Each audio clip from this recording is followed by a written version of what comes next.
मैंने भी अपने फिजिक्स के एग्जाम में इन्हीं कुछ दिनों के अंदर 7-8 दिनों के अंदर मेहनत करके 95 मार्क्स मेरे भी सीबीएसई के अंदर आए थे। तो मैं आपको ये बिल्कुल बता सकता हूँ कि किस तरह आप पढ़ाई करें और किस तरह आपको क्या मटेरियल आप यूज करें कि आपके मैक्सिमम से मैक्सिमम नंबर आ पाए। पूरे साल पढ़ने की जरूरत नहीं होती है, सीबीएसई के लिए आप एक हफ्ता भी पढ़ोगे तो भी आप 90 प्लस स्कोर कर सकते हो। अभी मैं आपको इलेक्ट्रोस्टैटिक फोर्स और इलेक्ट्रोस्टैटिक पोटेंशियल दोनों चैप्टर के बेस्ट रिवीजन नोट्स प्रोवाइड करूंगा, डिस्क्रिप्शन में लिंक है। लेकिन उससे पहले क्या इंपॉर्टेंट टॉपिक्स है इन दोनों चैप्टर्स के, वो सुनना आपके लिए बहुत ही ज्यादा इंपॉर्टेंट बन जाता है। न्यूमेरिकल्स आपको किस टॉपिक से करना है और कौन सा डेरिवेशन इंपॉर्टेंट है। तो सबसे पहली बात जो मैं आपको बताना चाहूंगा कि फिजिक्स एग्जाम के अंदर अभी आपके पास 6 दिन है। अब कई बच्चे क्या करेंगे जो सिलेबस के अंदर भी नहीं है, मतलब जो एक्स्ट्रा पार्ट है सिलेबस के अकॉर्डिंग नहीं प्रीवियस ईयर्स में जो है वो कर रहे हैं, तो आप सिलेबस साथ में लेके बैठो, जो सिलेबस के अंदर है खाली वही पढ़ो ताकि आप उसी चीज को बार बार रिवाइज कर पाओ, मल्टीपल टाइम रिवाइज कर पाओ, ताकि आप पेपर में अच्छा परफॉर्म करके आ पाओ।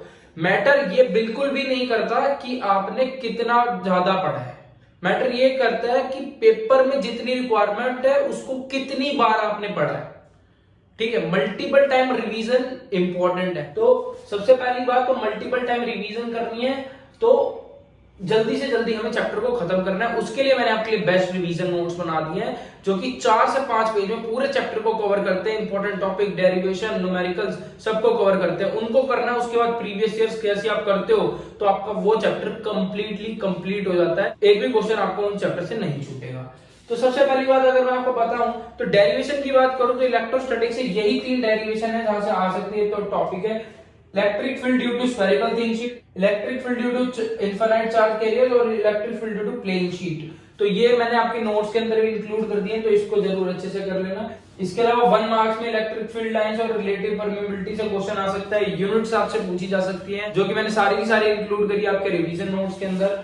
बाकी बात करूं मैं इलेक्ट्रोस्टैटिक पोटेंशियल की, तो ये कुछ टॉपिक्स हैं जहां से आपको डेरिवेशन देखने को मिल सकता है।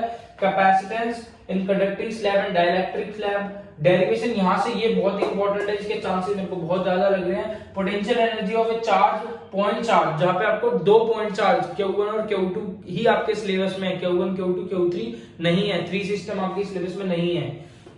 एक्सटर्नल ये भी 2 है, एक एक्सटर्नल इलेक्ट्रिक फील्ड है, विदाउट है, दोनों ही मैंने आपके इंक्लूड कर दिए। एक्सटर्नल फील्ड वाला इंपॉर्टेंट है ज्यादा। इसके अलावा एनर्जी ऑफ कैपेसिटेंस से न्यूमेरिकल आपको देखने को मिल सकता है, और एनर्जी डेंसिटी से, एनर्जी डेंसिटी की डेरिवेशन नहीं है तो उसको बिल्कुल मत करना, लेकिन वहां से आपको न्यूमेरिकल देखने को मिल सकता है, फॉर्मूला इंक्लूड है। तो एनर्जी डेंसिटी की एसआई यूनिट, एनर्जी डेंसिटी का फॉर्मूला और एनर्जी ऑफ कैपेसिटेंस पे आपको न्यूमेरिकल देखने को मिल सकता है, और सीरीज पैरेलल आपको न्यूमेरिकल देखने को मिल सकता है। तो ये था इन दोनों चैप्टर से आपको क्या देखने को मिल सकता है। आपका 95 मार्क्स लाने का मैं आपको एक ही जरिया बता सकता हूं कि revision notes plus previous years को करो तो 95। मैंने इन्हीं चीजों को करके मेरे भी 95 नंबर आए थे। ये नहीं है कि पूरे साल में रगड़ रहा था, ऐसा कुछ नहीं है। बस आपको क्या करना है, इन्हीं को करना है, जो आपके सिलेबस के अंदर रिवीजन नोट्स है उसको आप प्रीवियस ईयर्स करोगे तो आप इजीली 90 प्लस स्कोर कर पाओगे। आपके पास 5 से 6 दिन है, इजीली आप स्कोर कर सकते हो। बाकी कोई भी दिक्कत आती है तो कमेंट सेक्शन में आप मेरे साथ शेयर कर सकते हैं। बाकी मेरे से जितनी भी जल्दी होगा, जैसे ही अगले चैप्टर के तैयार होते हैं तो मैं रात को ही डाल दूंगा, बाकी मॉर्निंग कल तक शायद आपके सारे नोट्स डल जाएंगे। तो ऑल दी वेरी बेस्ट, पढ़ाई करते रहें, और भी कोई दिक्कत होती है तो आप मेरे साथ शेयर कर सकते हैं। मिलते हैं नेक्स्ट वीडियो में। All the very best.